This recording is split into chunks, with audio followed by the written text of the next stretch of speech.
Good morning. Well, I am unashamedly this morning wanting to empty your pockets, your purses, and your wallets. I make absolutely no apology that I want your money. And even if you've not brought your money with you, that doesn't constitute an excuse, because I have envelopes, leaflets you can give online when you get home. You can give me an IOU. I want your money. I thought I ought to be honest up front, so you get the message. I don't want it for me. I want it for the people of northern Kenya. And I'll say more as I show you some pictures.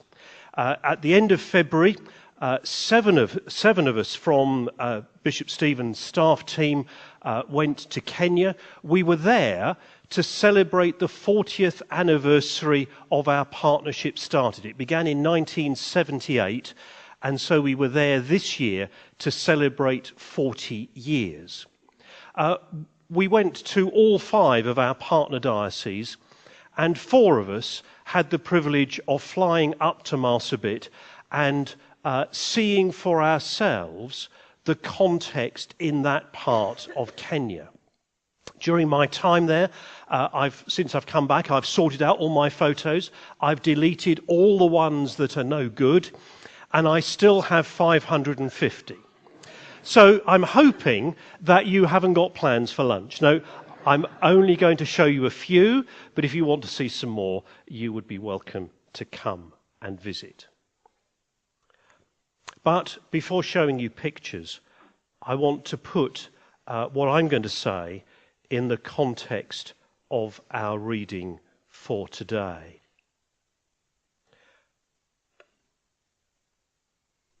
John 20, it's still Easter Day, the day of resurrection. The tomb was empty early in the morning, but it took time for the news to spread. And many of the disciples, had they heard the story from the women? Did they believe it? Maybe they hadn't heard, but whatever. A number of the disciples were gathered together in a room with the doors locked. They were scared because their leader had just been assassinated. What was going to happen to them? The boss has gone. Maybe they'll come for us next. The world had changed. They had known a world of new beginnings, of excitement, as they were following this man Jesus. They'd set their hopes on him, and they were sure that he was going to sort out the world and everything was going to be fine and dandy. And suddenly the rug was pulled from under their feet. Their world had fallen apart. And I suspect, although the background stories will be different, you will know times when you felt the rug has been pulled from under your feet. That the security and the plans that you'd made, the sense that everything is all right, suddenly you're in a position where it's not all right, where you've no idea what the future holds, that it all seems to have gone wrong. That's the context for this reading. It's the context into which Jesus appears. And what does he say? Hi guys, I'm back again. No. He says, peace. Peace. And that word is still the greeting in many parts of the Middle East as you visit today. When you meet someone, they will say shalom, the Hebrew word for peace, or salam, the Arabic word for peace.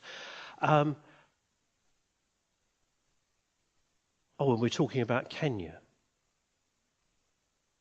It's a bit like, don't worry, I'm not going to sing it to you. It's a little bit like the song from The Lion King. You got the one? Which has got some Swahili in it. Hakuna Matata. It means no worries. What a wonderful phrase. Hakuna Matata. Ain't no passing craze. It means no worries for the rest of your days. It's our problem-free philosophy. Hakuna Matata. No worries. But actually, peace, shalom, means more than no worries. It's not just sorting everything out. It's the sense that God is with us in the issues that we face, and that with him we are safe forever. That there's nothing that can happen to us where he is not in control. It's a peace not just for now, but it's a peace for all time. A peace that is to be with you into the future that you haven't planned. You see, Jesus hadn't planned to be executed. He gave himself willingly to that. He'd have preferred not to. If it's possible, let this cup pass from me, do you remember he said? It wasn't what he wanted, it wasn't what he planned, but it happened. And just as Jesus was sent, so he says, as I was sent, so I am sending you. And what does he send them with? Just one thing. The Holy Spirit. He breathed on them and said, receive the Holy Spirit. It was his gift to the disciples, and it was all that they needed to live for the rest of their lives as his disciples. It was all that they needed to go and give away their faith. It was all that they needed to do everything in life. It's all that you and I need. Peace be with you.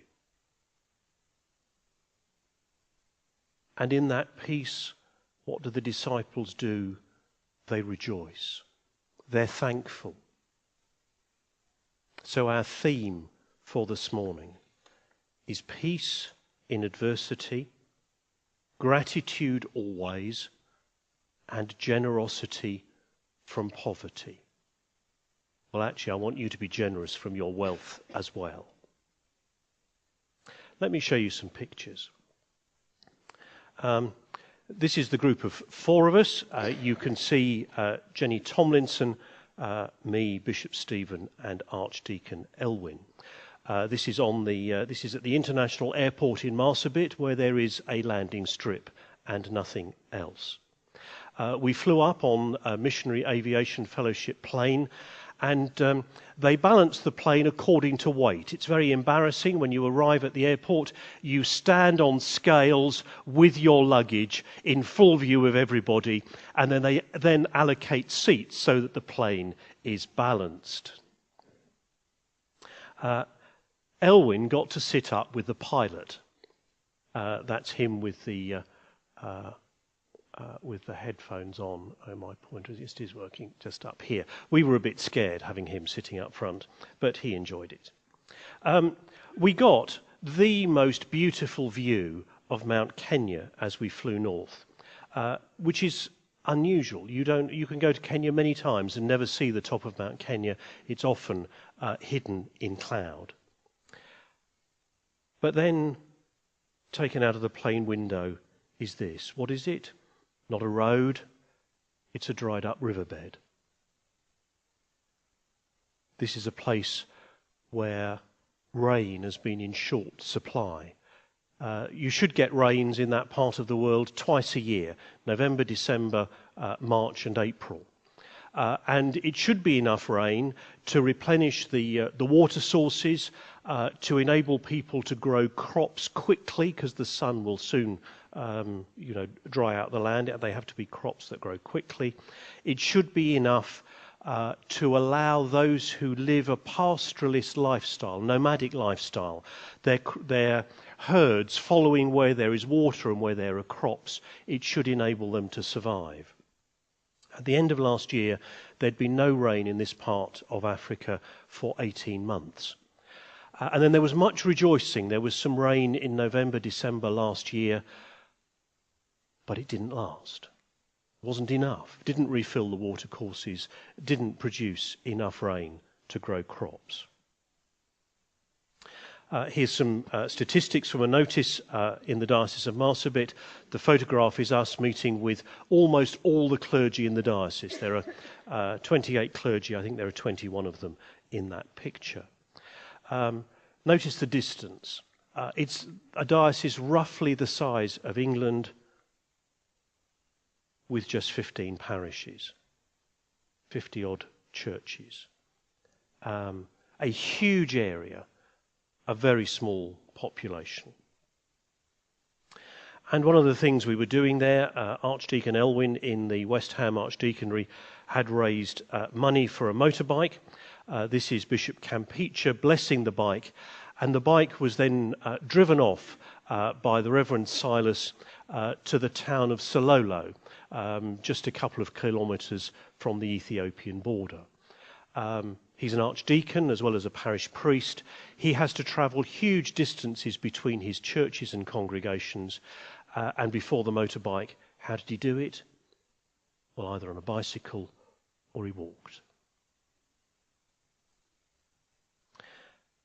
We drove north one day from Marsabit town, which is in the middle of the diocese, and we stopped at a place called Bubissa.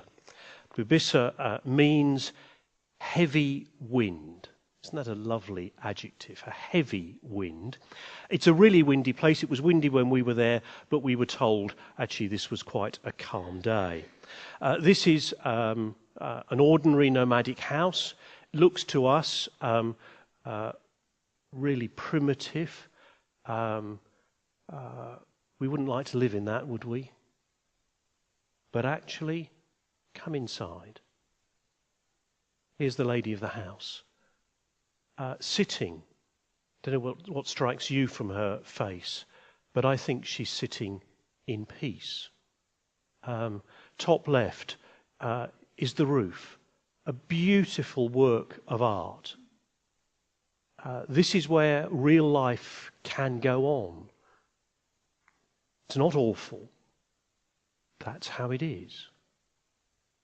But here in Bubissa, you may wonder what this is. It is a huge reservoir to capture rainwater. It would supply those villagers with most of their water needs. And as you can see, it's completely dry. Here's a herder with a couple of camels heading a few kilometres down the track where there's a well. There are some wells in this part of Kenya. They sometimes run dry, but often they keep going. But you might have to go 100 kilometres to find one. Oh, that's a long way for a tap, isn't it? Still some flocks gathering in the shade of a tree in the heat of the day. We travel further north to a beautiful mountainous area called Elibor. And in Elibor, there was an old rock church here, this huge rock. Under the rock here is where the church used to meet. They've recently built this new church, but do you know what? When it rains, where do they meet? Under the rock. Why? Because the rain on the tin roof means they can't hear a word that's being said. If I were them, I wouldn't have bothered with a new church. I'd have stayed under the rock. And then a little bit further north, we were going along there's a single tarmac road that runs north to south through the diocese. The bishop wanted to stop. There were some people who were living by the roadside, about 100 yards away from the tarmac. He didn't know who they were, didn't know where they'd come from, hadn't met them before. So we stopped and we walked over to these dwellings. And we met a small group of people who told us a little bit about their story. They're pastoralists, nomads. They would move depending on the season, depending on where there's food, depending on where there's water. But for the last 2 years, they've been living by the road because their lifestyle is no longer sustainable. There's so little that their animals can feed on, so little water, that they're now dependent on whatever little aid might come to them by road. And they're not very nice pictures, and you probably wonder what they are. This is the carcass of a dead donkey. And just behind where they're living, strewn across the semi-desert, were the skeletons of their dead animals. I was taking a picture of this one, and just here is a plastic beaker. And I thought, I'll just move that plastic beaker because it would make the photograph so much nicer. Took my photograph and was then told, that's the plastic beaker that the herdsman was using to try and keep his donkey alive with water when the donkey died. I put the plastic beaker back. Can you imagine it? But then, as we drove on, we came to this sort of huge mound of earth to our right, and we said to the bishop, what's this? And he said, oh, well, let's stop and have a look. And we climbed up to find this enormous watering hole. I mean, it looked like a biblical scene. All round it, there were herdsmen with their flocks. There were goats and cattle and camels, all drinking from this water. And we thought, hang on, why have we been told that there's a drought, that there's no water, that everyone is starving? We'd just seen that half an hour before, and now we see something different. Well, they said, this is okay at the moment. We think it will last for 2 weeks. Oh, and that's where the humans drink as well. Where the cow is just wandering for a wash. While you were gathered here on Sunday morning, I was praying for you. I don't know whether this picture came through. I think I tried sending a picture through. This is where I was on the edge of Marsabit in a church called Cara. About a 20-25 minute drive from the centre of Marsabit town. I was the only person who arrived in a vehicle. Everybody else walked. Here's the evangelist. He lived next to the church. A vicar has lots of churches, but most congregations have an evangelist. He led the worship. I preached. Was translated. We've discovered since the cost of water at the moment in Marsabit might take half the evangelist's salary. Can you imagine that? Half your income on water to drink and to wash with. I'm not going to ask you for half your income this morning. No, it wouldn't be a bad idea. We travel south from Marsabit. Halfway between Marsabit and Isiolo, which is a place that some of you have been, is the town of Lysamis. It is literally in the middle of nowhere. At the bottom, this is a new school. We met some of the children. you can see their playground. Yes, it's desert. There is virtually nothing living there. This tree is in the middle of the compound. On the site is a church and a vicarage. And people are living and surviving. I don't know how. I know that I couldn't. And as we travelled south, we then went, we felt a bit guilty really. We went for some rest and recreation after this. We went to Samburu National Park to look at some animals. And on our way, we saw something which we have never ever seen before. That the children who herd goats and cattle, you often see them seemingly in the middle of nowhere, seemingly happy, often were by the side of the road holding up empty drink bottles. They were begging passers-by to throw them water or whatever else could be spared. We've never seen it before. I have to show you some pictures of animals. This is in the Samburu National Reserve. But the unusual thing here is that these animals are all standing in the middle of a dried up riverbed. There is a huge river that runs through the national park. It very, very rarely dries up. This is the second time I've seen it dry. The elephant, bottom left, is standing in the middle. The elephant is the only animal able to do it. In the middle of the river, is digging, has dug a hole and is drinking water. So the elephants find water that other animals then come and drink. On one game drive, we saw this scene which got us very, very excited. What can you see? Shall I zoom in a little bit? What can you see? Shall I zoom in a bit more? I'm teasing you. You don't often see a leopard. There are leopards there. Here is one.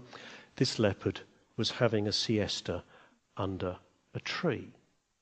And we'd been watching this leopard probably for about 15 minutes, and we'd just about given up and were about to drive away when the leopard got up, walked to the other side of a ravine. Here he or she is, I can't tell you the gender. And we discovered that it must have been very early in the morning the leopard had made a kill. And the kill was in a ravine. The leopard, after the exhaustion of the run, had obviously had a rest, now came back for breakfast. We saw the leopard later in the day resting in a tree after all the exhaustion. Enough animals. February, March is the hottest time of year in Kenya. We've come south now. We're now in the Diocese of Kirinyaga. We visited a school, and why on earth, I don't know, but often young children, even in hot weather, we were sweating profusely and had as little on as we could have hats on. Some of you know this building. This is where we held the 40th anniversary celebration. It's St Thomas Cathedral in Keragoya. They have recently, they are in the middle of refurbishing it, in fact rebuilding it. About all that remains from the old cathedral are these walls down the side. They've taken the roof off, they've pushed the sides out, they've put a gallery in, and there were 3,000 people inside the church, and there were another 2,000 outside. It was a gathering of all 5 dioceses. Here are all our partner bishops. The Archbishop was there. It was a big celebration service for Anglican Development Services, and they tagged on the end the celebration of our 40th anniversary. Here is Stephen bringing greetings to the congregation and inviting them all to become members of the Diocese of Chelmsford. There were lots of smiles and laughter. For the celebration, we had a cake, It's a very common thing in Kenya to celebrate with a cake, which was duly cut by the bishops and the bishops' wives and shared with as many people as could get a bit who were nearby. It didn't spread to 5,000. It wasn't another biblical parable. And the Archbishop likes cake. So here is the Archbishop with our 5 partner bishops, with Bishop Stephen and Bishop Peter. So we're on our last Sunday, we're on the way home. On the Monday we spent a day in Nairobi, and we had various links with the Diocese of Nairobi and with Bishop Joel, who's the bishop there, and we asked if we could spend a day in his diocese, particularly finding out about urban ministry. And they took us to 2 slums in Nairobi, not Kibera, the huge one that you've all heard of, but to 2 others that I'd never been to before. You'll see that there was rain. Yes, while we were still in Kenya, it started raining, even in Marsabit. The slum was a complete quagmire. We were trying to go to 2 churches. The first one we couldn't get to. We did get to the second one. Here we are, or here are some people inside with some of the church members. We're at St. John the Baptist in Mukuru. And some of the congregation who came to meet us, some in Mothers' Union uniforms, told us their story. That's the people on the left. On the right is this is Bishop Joel. This is the vicar, Stephen and Peter. You'll notice Stephen and Peter are leaning forward in anticipation. We heard a story that was extraordinary. There's no mutual support in Kenya. If you want a vicar, you pay for it.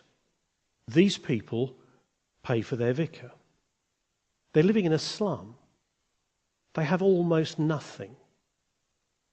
They built their church. Yes, they built it.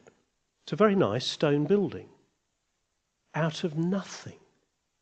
Or seemingly out of nothing. Generosity from poverty. Quite extraordinary. And while we were there, just before we left, we were offered some fruit. They brought out 2 huge trays of bananas and apples. And I nearly cried as I was eating this banana, thinking, what are these people doing, giving me, a wealthy Westerner, a banana that they probably couldn't really have afforded to buy? That's what Kenyans do. Hospitality is really important. We ate a banana. And then the Bishop of Nairobi took us to one of the swankiest hotels I've ever been in for lunch. Less than a mile from the slum to the hotel, but a completely different world. The chef who came out to meet us both as we arrived and came out at the end after we'd enjoyed our meal, he sat down with us, took his hat off and asked to be prayed for. So the bishops prayed for him. He's a member of the cathedral congregation. His name is David. A contrast. Poverty to affluence. How do you get your mind round this? Lots of water, no water.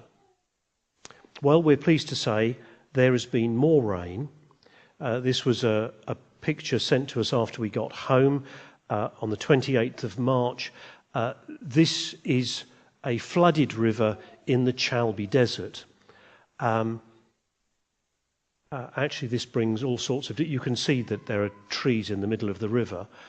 The likelihood is that this will be killing people who try and get water. Children will be swept away.